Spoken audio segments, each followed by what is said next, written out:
And welcome back, ladies and gentlemen, to the next episode of Bears on Tap.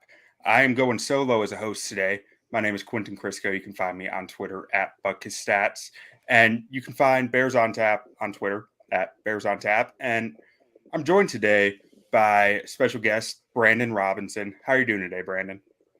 I'm doing great, Q. Thank you for having me.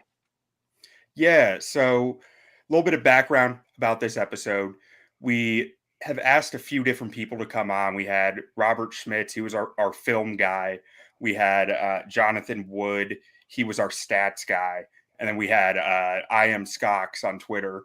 He was our fan who just gave us a bit more of the diehard fan aspect. We've asked each of these guys these same questions, and today Brandon is our coach perspective on these same questions. So, Brandon, can you tell the people a little bit about yourself and your background?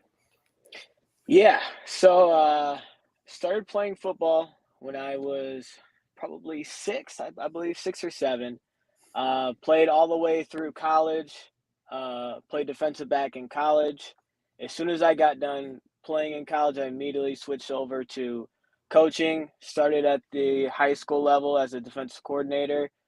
Coached my way through a little bit of that. Uh, Also coached arena football for a season, and then got into college coaching right after that. And now I'm a defensive backs coach at the college level. Man, so did you coach DBs at the arena level? Yeah, yep. Man, I feel like that's got to be just like so different because it was such a fast game and the smaller field and like the wild amount like the interceptions that you could get on that smaller field, but like also all Oh the yeah, the it's huge completely different. numbers that guys were putting Completely. up. Yeah. It's a completely different game. And even like the techniques can be very different. It took a long adjustment, but it was a fun time. It's organizationally everything about arena football is completely different than any other football that you could get into. Yeah, that's just I'd never thought about that before. How like especially from a DB perspective until just now, how different that all must be. But Because you got a let's guy go ahead. running at you before the ball snapped. Yeah, like that. I remember thinking that was so cool when I was like when the back what was it, the Chicago Rush back in the day. I'd like watch them when they were just on like on TV on a Saturday, and it was like, man, this is fun. Like these guys are running before the snap. The game was just so fast. hmm But let's go ahead and jump into some of these questions that we got. So the first one that we're looking at here is just really general. How do you see the state of the Bears right now? I think they're in a really good state. We're at the beginning of a rebuild, but at the same time, we have an exciting young quarterback. Had the number one pick in the draft. Our general manager Ryan Poles made an excellent trade back to give Justin Fields exactly what he needed to, a go-to receiver. So now we're going into the season with very like tempered expectations, like nothing too high, nothing too low. We're just looking for an exciting season, and like that's what we have. We have young, exciting players that are looking to flourish and grow, and yeah, exciting time. That the tempered expectation part of that is something that I've been. It's something that our fan individual I am Skokes kind of mentioned. It was something we talked a little bit about last week. Of as Bears fans, it always feels like when the team is when expectations should be really low, the our expectations tend to be more up reasonable. Like, yeah, they can still be okay. They can find a way to manage. And then like when it's a bit more exciting, our expectations tend to still be, I think, a little bit more towards that middle bar of like, we'll see. We think they'll be okay. But I feel like for the most part, Bears fans don't tend to get too high, but they don't tend to get too low either. It's a weird No, spot. It's not at almost like the all, not at all. Midwesterner in us.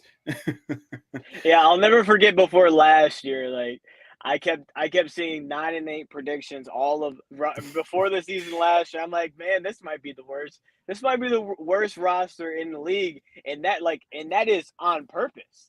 So like I don't know how they're gonna win 9 games, and after, and then that's exactly what we saw this year. The saddest part of that is even like I remember talking with Robert Schmitz before last season and saying like, if outside of quarterback, this might be the worst roster in football. Like if Hmm. got hurt, I would be saying we're going to get the number one pick. But then I was still sitting there saying they can get 6 wins. Like I was still within that, and it's like I couldn't pull myself out. But let's go ahead and jump to the next item here. What are you hoping to see the Bears focus on in 2023 that you've seen last year or previous years? Really to evolve the offense around Justin Fields, because one thing that we saw last year was at the very beginning of the year, they were they were still running the basic outside zone play action under center offense, and it wasn't really till Justin Fields took over some games on his own that they started to evolve the offense and change it a little bit to tailor it towards Justin Fields' game. So going into the season, I really, really hope that's what they continue to do is tailor the offense towards Justin Fields and tailor the offense towards DJ Moore, because you bring in an exciting talent like DJ Moore who's going to be the first read on a lot of these passing concepts.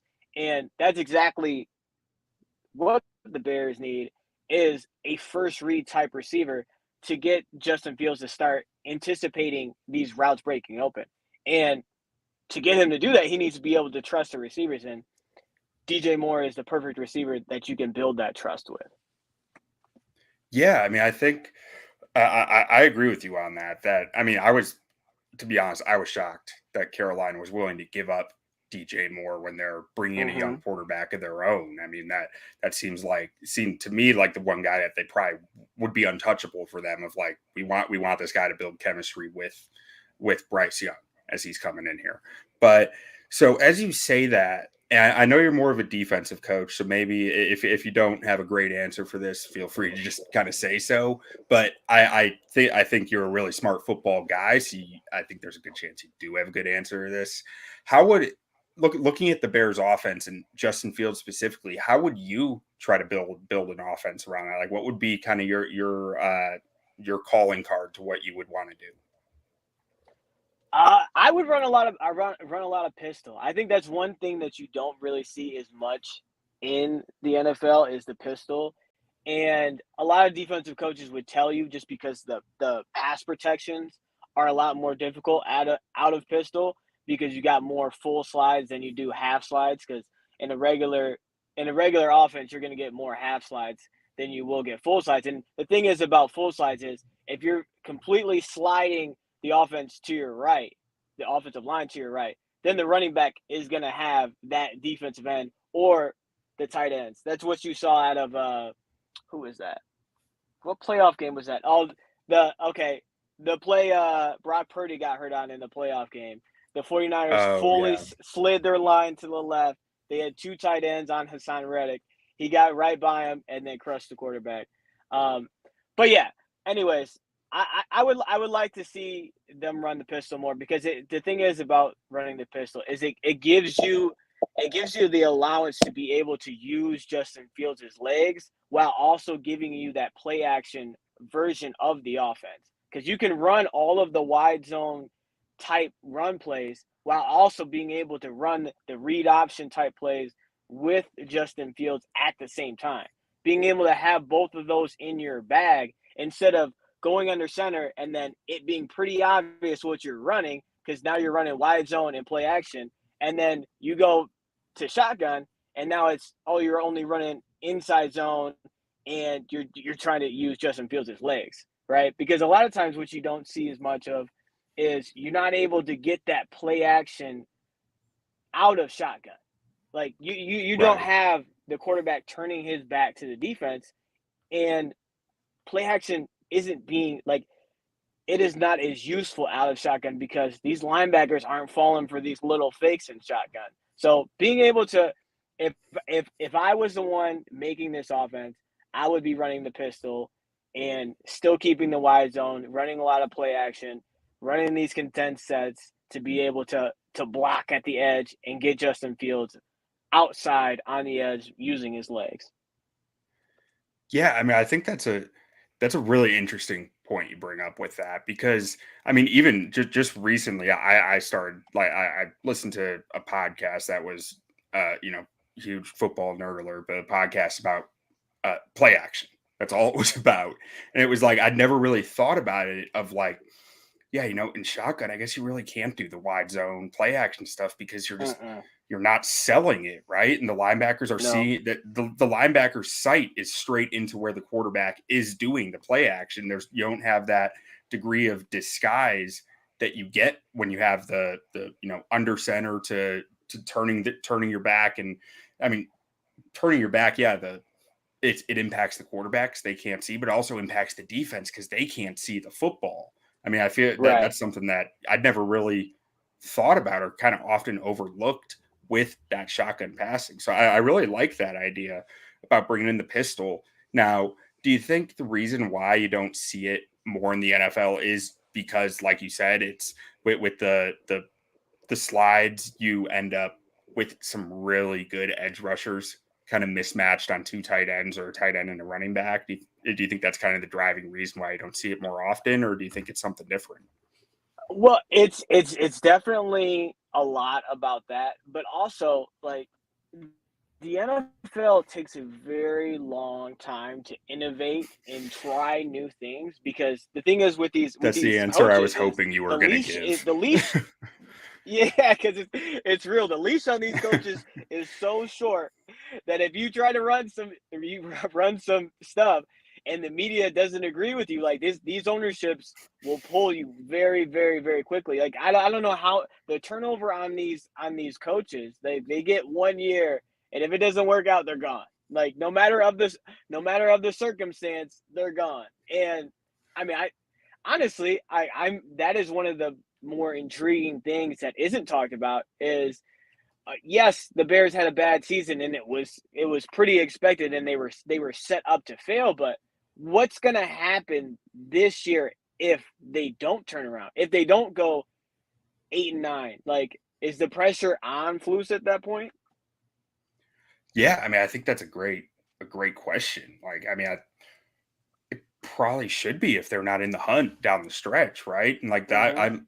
that's coming from a guy who like I liked the Matt Eberflus hire just because I thought highly of him as a coach, but like I mean, even as a guy who liked him, it's you number one pick as bad as the roster was, number one pick, and then sitting here with a guy who we hope is the franchise quarterback, and if you can't at least be in the hunt down the stretch, I start to have some real questions about it.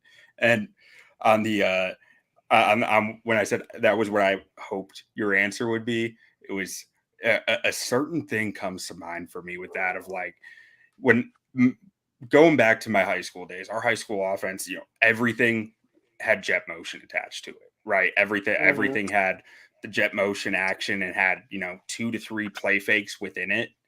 And well, three might be overstating, but probably 1 to 2 play fakes within it. And I remember thinking, like, when I was in college and talking to some of my friends, saying, why don't NFL teams use jet motion? Like, it just doesn't make sense to me that because at the time they didn't. And then, Mhm. 5 years down the road, you start to see it become really popular in the NFL. And I'm just sitting here going, like, maybe these guys are pretty conservative, aren't they? With how they Yes. change. Yeah.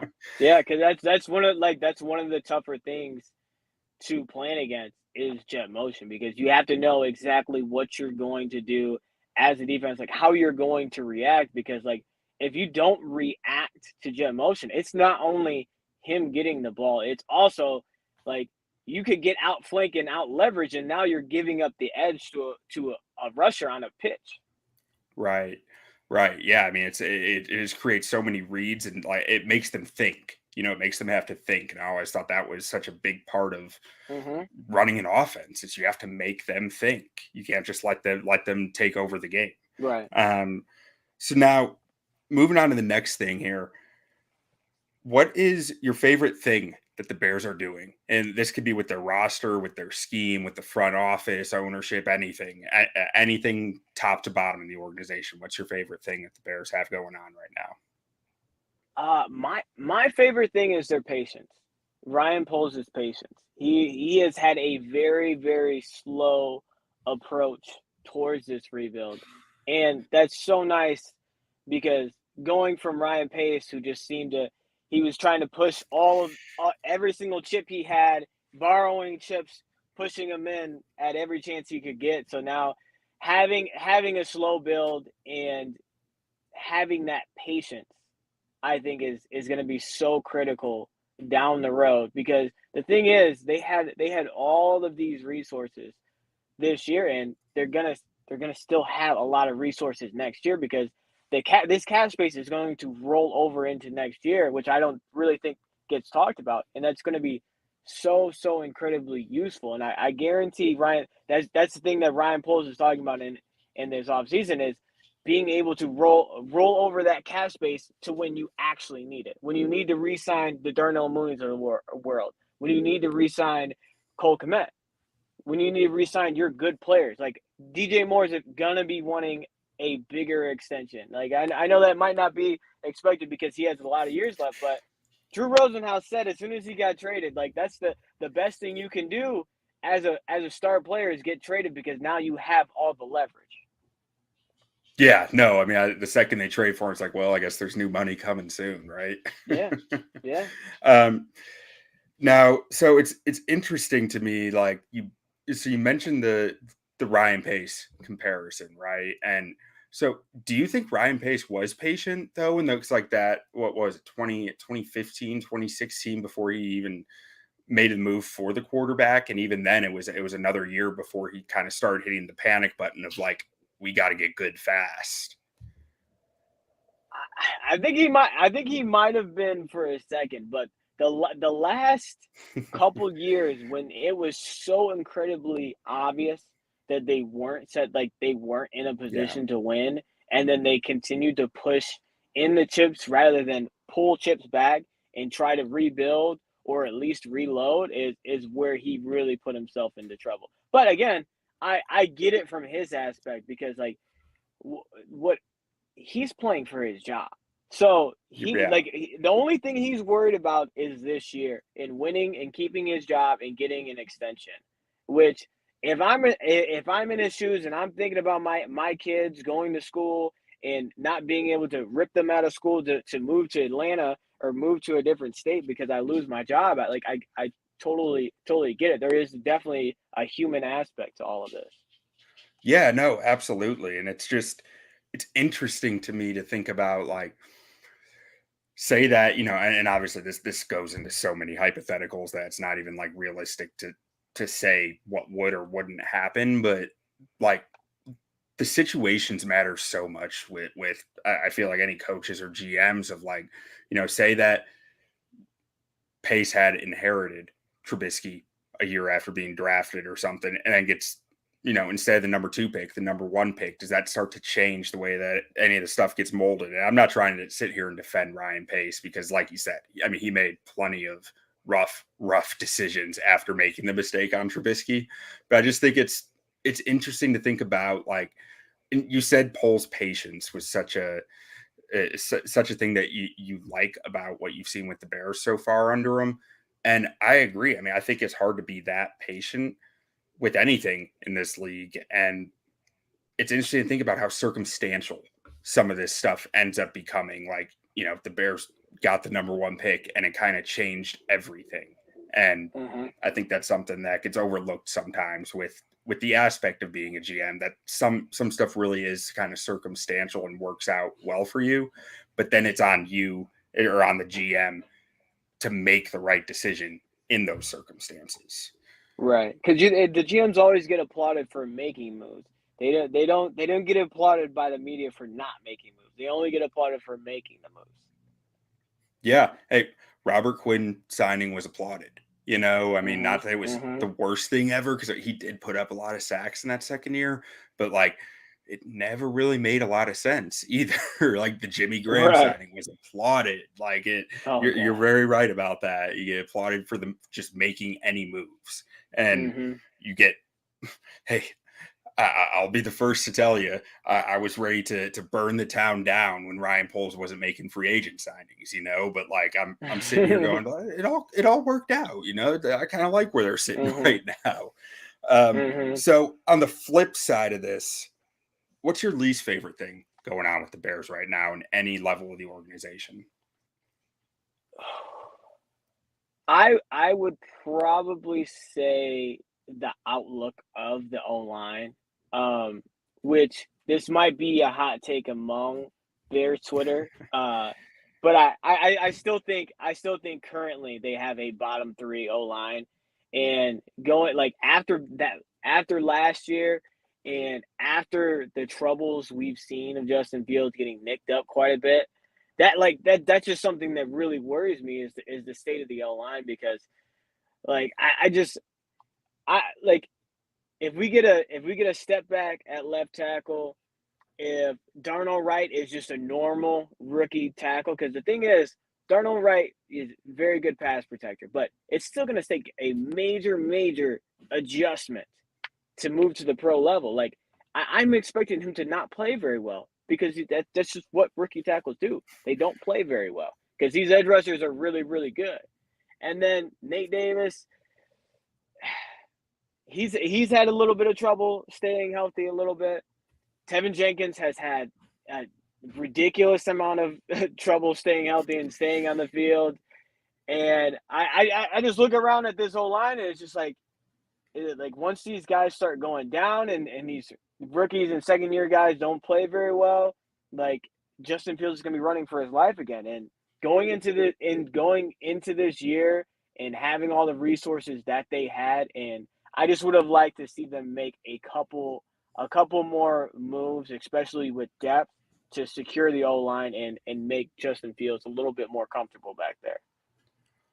Yeah, I'm with you on that. I think I've clearly stated my thoughts on Twitter and articles I've written of like, I would have loved to see an Andrew Wiley signing or a Isaiah Wynn come in here Yes. because guys who might not be clear starters on every team in the NFL, but guys who are just going to add to that depth in that room and that versatility to be able to play guard or tackle and be a swing guy for you when, your left guard goes down for 3 games and then at the end of those 3 games, your right tackle goes down for 4 games.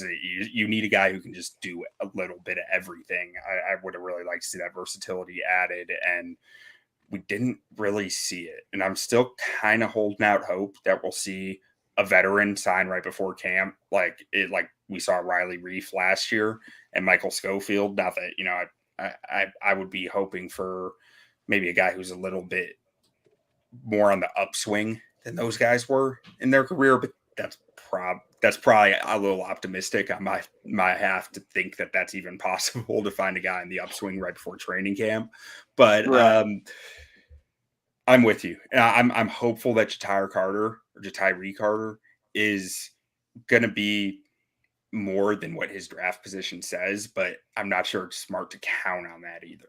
And it feels like that's what they're going to do. It feels like that's kind of where they're headed, is saying Ja'Tyre Carter's our guy as Yeah. far as the swing interior guy goes. Yeah, which to me is kind of crazy because like the chances of Tevin Jenkins playing 17 games is probably less than 1% of 1%. There is some point he's not going to be on the football field, and then what we have Carter out there and a rookie, and it's just like I really struggle with this whole line. Like this is a very bottom tier O line, and I'm really interested to see scheme wise how Luke Getsy takes that pressure off of Justin Fields because to me, like besides him anticipating, another issue that I have with Justin Fields is him not sliding up into the pocket. Like he doesn't slide up into the pocket and make it to his third read and then just toss it in there very often. And Yeah. I don't really blame him at times when the O line is this bad and this untrustworthy. And if that is the case again, like these are the kind of things that hurt development with quarterbacks. And that's the last thing I want to see is Justin Fields' development get hurt because of this O line. Yeah, I think that's an outstanding point of like, at what point are you sitting here saying he's never going to figure out how to slide up in the pocket and keep his eyes up because it's been 3 years now and he's been doing it this way and it's been working for him, but like it's not always going to work for him. And that's where No. you start to get worried. And at some point here, I feel like there's going to be a breaking point of saying, well, he never figured that out and it's probably never going to. Right. And the thing is with not having a trustworthy, secure bookend tackles is that you're going to get a decent amount of pressure off the edge. And what is he going to do? Just bail out of the pocket and put himself in harm's way with defensive ends chasing him down? Because like he did a good job of getting away, but like they're like you put yourself in that situation enough times and it's eventually not going to go your way no matter who you are. Yeah. I mean, I'm with you on some of the worry with the O line. I'm hopeful, but I mean, at the end of the day, like you said, Tevin Jenkins has had health issues. Nate Davis has missed a few games almost every year. Cody Whitehair, we're not sure what we're getting with him availability wise anymore.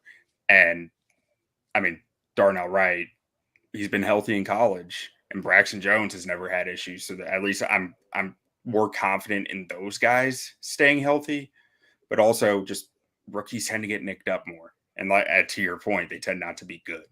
So Uh-huh.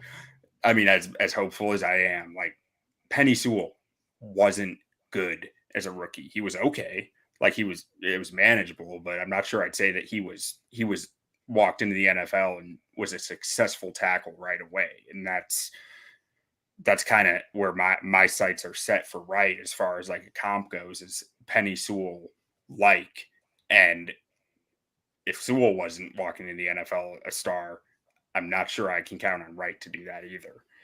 Now, let's switch this back to a bit more optimistic note because I want to just be a show that's just smashing them. What position are you most excited about for 2023? Oh, receiver by far. Receiver by far because you bring in DJ Moore, excellent, possibly top 15, top 20 receiver. You got Darnell.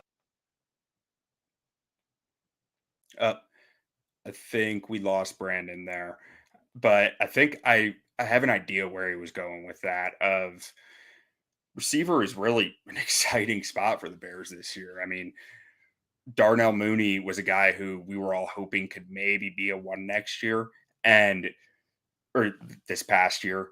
And while we might not feel that same way anymore, I still feel like he's a really good number two.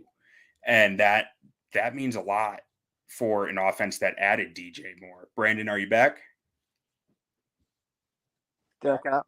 Hold on. Yeah, Sorry, I yeah, didn't know we I got you back. went out. I was for a second.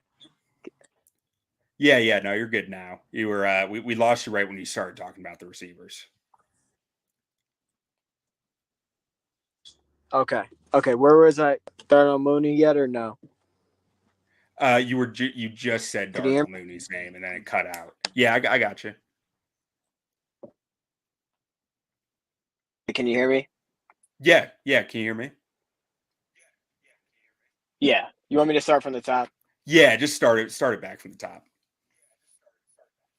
Okay. Sorry about that.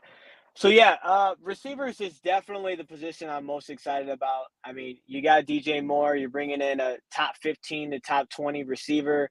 Excellent after the catch, can beat you deep, plays outside. He's like, I remember that like the Debo comp was getting used quite a bit with Velus Jones, but DJ Moore has a very good reason to have a Debo Samuels type comp, and so like bringing in a guy like that, and then you bring him alongside Darnell Mooney, who's incredible, versatile, inside out guy, great route runner, speed, offers a little bit after the catch, has really good rapport with Justin Fields, and then you add in on top of that Chase Claypool, who's gotten criticized quite a bit this offseason, but at the end of the day, he's just another guy on a contract year. So you have a incredibly talented contract year type guy, and your expectations should be very, very high because this could be his year to really cash in. So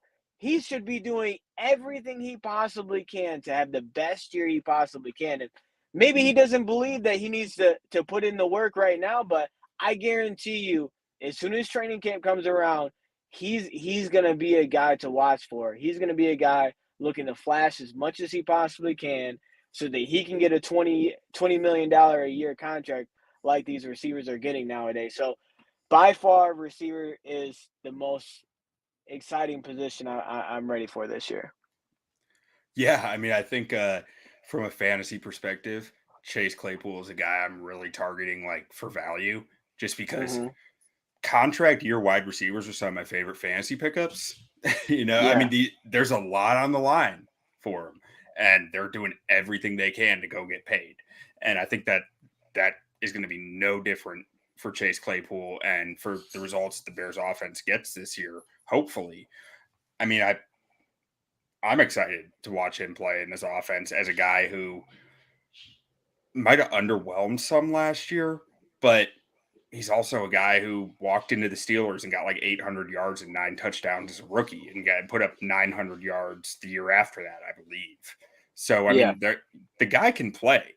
Mm-hmm. I'm not worried about his ability. Like, I'm more worried about his commitment to putting in the work and putting in the time, and which is all just based on rumors that we've heard. I mean, I can't actually sit here and trash a guy who I've never met his work and his work ethic and commitment to it, but that's based on what we've heard. I'm excited to see what he's doing for a payday this year because I think there's a Mm-hmm. lot of opportunity there for him. Now, also from the receiver aspect, I do want to say because there is an article out there with my name on it saying that Debo is a statistical comparison to Velus Jones, and I just want to touch on this because he was such a weird prospect coming out because both of them were Debo and him because they were used in such a weird way, and they were really the only two receivers I could find. I think I went back 6 or 7 years on like usage stats and um, like age of being drafted and stuff like that. And there was a lot to say. Like, yeah, they're pretty similar, but when you're that much of a unicorn, I think it's hard to say anyone's a comp to that. It's like when you're used Right. that weirdly and that successful with it. I think that's something I said in my article of like, yeah, this is the comp, but like temper your expectations because there's only one of these guys for a reason. Mm-hmm. Absolutely. Now, Absolutely. going to the flip side of that, what's the position that you're least excited about or most worried about? Might be another way to say it. Probably D line, edge rusher specifically. They're really, really, really lacking on the D line, and that goes as far as stopping the run and rushing the passer. I'm very interested to see what Eberflus and Williams draw up this year because the thing is about defense is when you don't have the Jimmys and Joes, like it doesn't really matter what you do with the X's and O's. It's really, really hard to create production when you just don't have the guys out there. So uh, I think they're going to be doing a lot of work, creating a lot of stunts to try to get some of these guys free while they're trying to develop some of the younger guys. And like I don't really think they have the talent on the D line right now. So that's going to be a position where you're just looking for a guy, hoping for a guy that just comes out of nowhere and flashes because that's really what they need right now. So if you were coaching a unit like this unit or one that's similar where you're just saying like, man, the talent's not here. What type of things would you be implementing or trying to bring into the scheme to help with something like that with a lacking defensive line?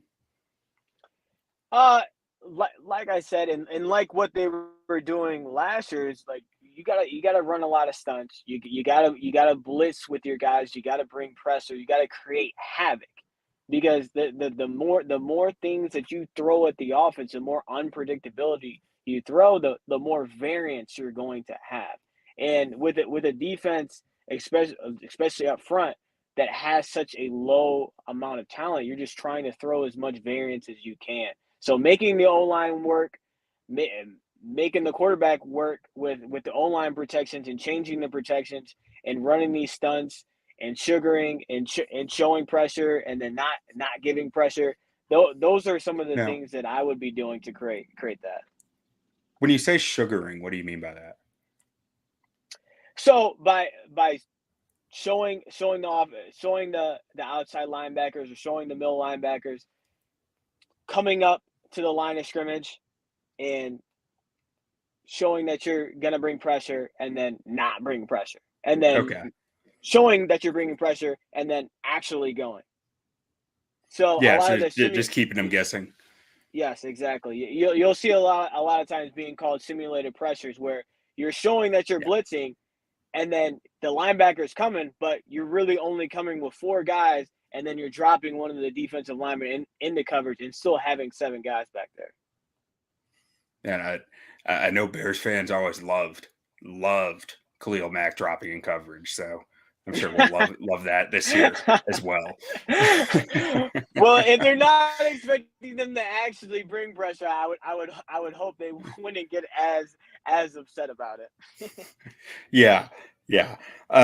Now, so before we get to this last question, I just since you're a defensive background, I want to ask you a kind of off the sheet question of what do you think of what the Bears have in their defensive backs right now?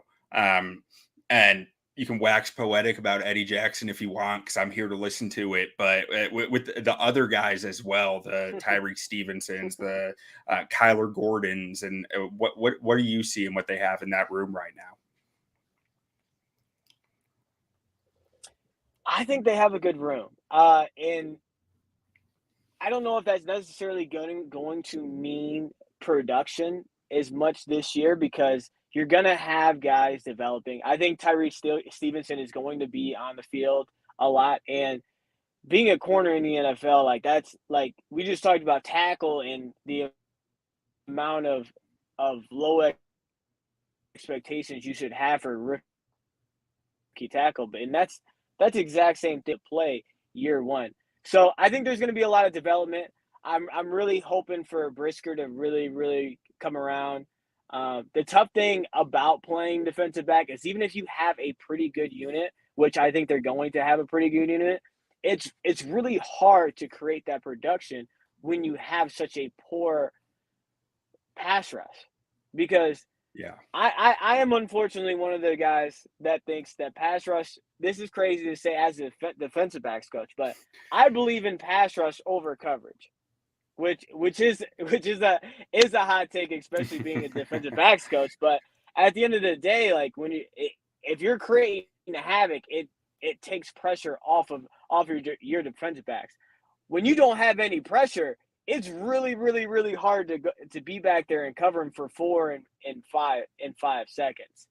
But I think having the tandem of Brisker and Eddie Jackson, being able to mix and match the coverages with those two back there, I think will do a lot for this defense because I mean one of the best things that Eddie Jackson does is he's able to disguise coverages. He's able to sit at 15 yards while playing the curl flat, which is something you see the safeties rolling into 7 yards off of the ball doing, and he's comfortable playing it at 15 yards because he's disguising the coverage and then just basically supersonic speeding, jumping the route and picking off the ball.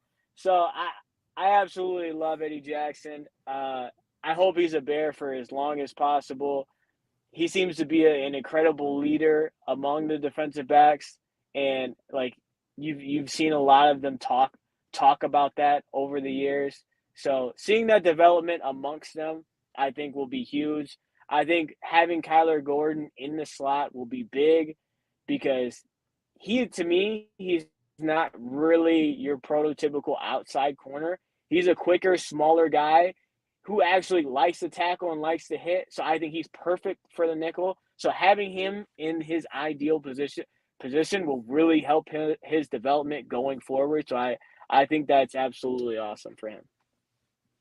Yeah, no, I'm glad to hear that because I wasn't sure about Kyler Gordon as in the slot because I felt like he played better last year once they just put him outside and said you're outside now. But I didn't necessarily know if that meant he was a rookie being asked to do too much and the slot might still be his best spot, or he's just better outside. So I do like to hear that from you, who is much more knowledgeable on defensive back play than me. That you do still like him in the slot. Now, on the last question here, season prediction. What do you got the Bears doing this year? I would say somewhere around between 6 and 8 wins.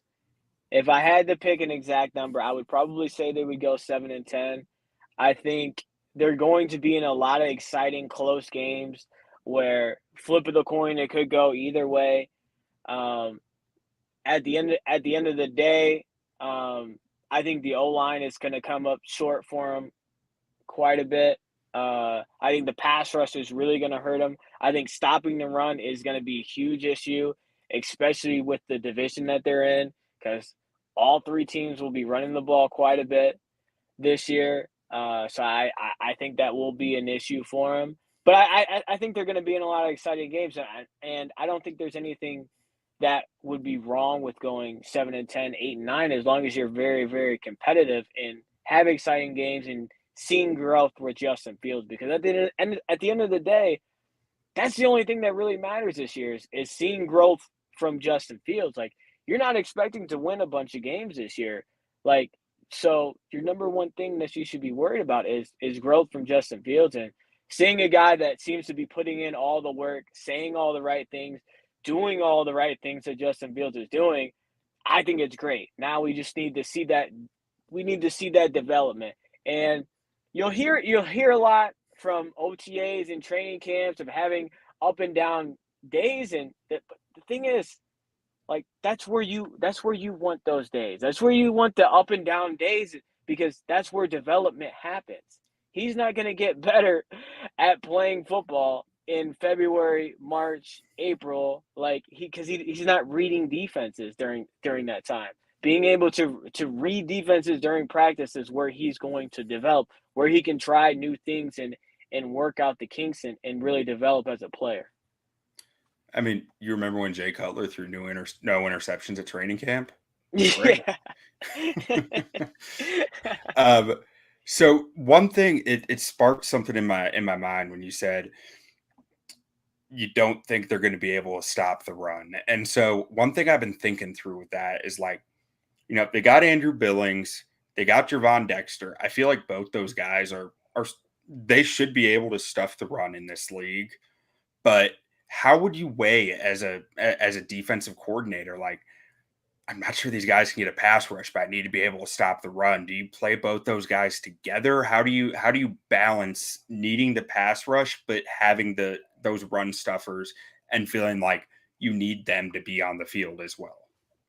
Yeah, I think that's where you get loading the box, especially on early downs and taking chances and loading the box, because a lot of times that's what you're trying to do as a defensive play caller is guess what the opposing team is going to do. So, like, for instance, if you think that it if you're playing a team, like, for instance, like the Bears, if you're playing a team like the Bears on 2nd and 10, there's a 60% chance they're running the ball. So what should you be doing? You should be loading the box.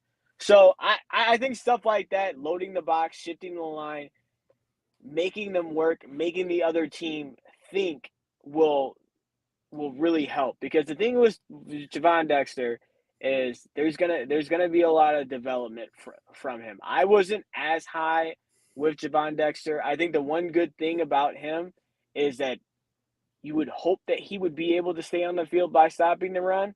But I mean, they're the thing is about these offensive linemen in the NFL, they're very, very good, and Yeah. they're in a division with offensive lines that are very, very, very, very good. Like the Bears have the worst offensive line in the division by far. So they're going to be seeing a lot better offensive lines week to week than they do see in practice, which I think will take a lot of time. But I think at the end of the day, like it's going to be Justin Jones, it's going to be Billings, but there's going to be a lot of rotation amongst the D line. I think with bringing into DeMarcus Walker and guys like him, you're gonna be seeing those guys go inside outside and trying to create havoc like that. Okay. Yeah, that makes sense to me, and that's kind of where my head was at as well. But it's good to hear it from someone who's a little more knowledgeable on it than I am. Brandon, can you tell everybody where they can find you, find your anything you put out there and whatnot?